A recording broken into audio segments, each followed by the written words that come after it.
नमस्कार दोस्तों, आइए सुनते हैं मुल्ला नसरुद्दीन की कहानी खुशबू की कीमत।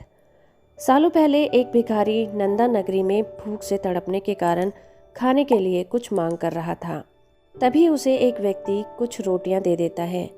अब भिखारी रोटी के लिए सब्जी की तलाश में पास के एक पंडाल में पहुंचता है। वहां भिखारी रोटी के लिए पंडाल के मालिक से थोड़ी सी सब्जी मांगता है। भिखारी को देखते ही गुस्से में पंडाल का मालिक उसे बाहर निकाल देता है। दुखी भिखारी किसी तरह मालिक की नजरों से बचते हुए पंडाल की रसोई में पहुंच जाता है। वहां उसे कई तरह की लजीज सब्जियां दिखाई देती हैं। गर्म गर्म सब्जियों से भाप निकल रही थी। भाप को देखकर भिखारी के मन में हुआ कि अगर रोटियों को इस भाप के ऊपर रख दिया जाए तो सब्जी की खुशबू उसमें मिल जाएगी। फिर रोटी में भी सब्जी का स्वाद आने लगेगा और सब्जी की जरूरत ही नहीं पड़ेगी।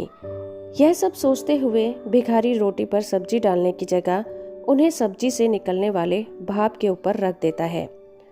तभी अचानक वहां पंडाल का मालिक आ जाता है और भिखारी को सब्जी चोरी करने के लिए पकड़ लेता है। भिखारी उससे कहता है कि मैंने सब्जी नहीं चुराई है, मैं सिर्फ सब्जी की खुशबू ले रहा था। मालिक भिखारी को धमकाते हुए कहता है कि अगर तुमने सिर्फ खुशबू ली है तो तुम्हें उस खुशबू की कीमत चुकानी होगी। डरी हुई आवाज में भिखारी उससे कहता है, मालिक मेरे पास कुछ भी नहीं है जिससे कि मैं खुशबू की कीमत चुका सकूं। तब पंडाल मालिक उसे पकड़कर मुल्ला नसरुद्दीन के दरबार में ले जाता है। मुल्ला नसरुद्दीन पंडाल मालिक और भिखारी की बातों को गौर से सुनते हैं।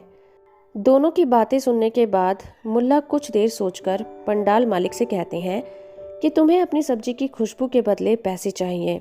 पंडाल मालिक कहता है, जी हाँ। फिर मुल्ला पंडाल मालिक से कहते हैं, ठीक है, तुम्हारी सब्जी की खुशबू की कीमत मैं खुद दूंगा। ये सुनते ही पंडाल का मालिक खुश हो जाता है। फिर मुल्ला नसरुद्दीन उसे बताते हैं, देखो मैं तुम्हारी सब्जी की खुशबू की कीमत सिक्कों की खनक से अदा करूंगा। इतना कहते ही मुल्ला अपनी जेब से कुछ सिक्के निकालते हैं और दोनों हाथों से लेकर उसे खनखनाने लगते हैं। फिर उन सिक्कों को दोबारा जेब में डाल लेते हैं। यह देखकर पंडाल मालिक हैरान हो जाता है। वह मुल्ला नसरुद्दीन से कहता है कि ये उन्होंने कैसी कीमत अदा की है। जवाब में मुल्ला कहते हैं, तुम्हारी सब्जी की खुशबू इस भिखारी ने ली थी, इसी वजह से मैंने तुम्हें सिक्कों की खनक सुनाई है। अगर इस भिखारी ने सब्जी ली होती तो मैं तुम्हें सिक्के जरूर देता।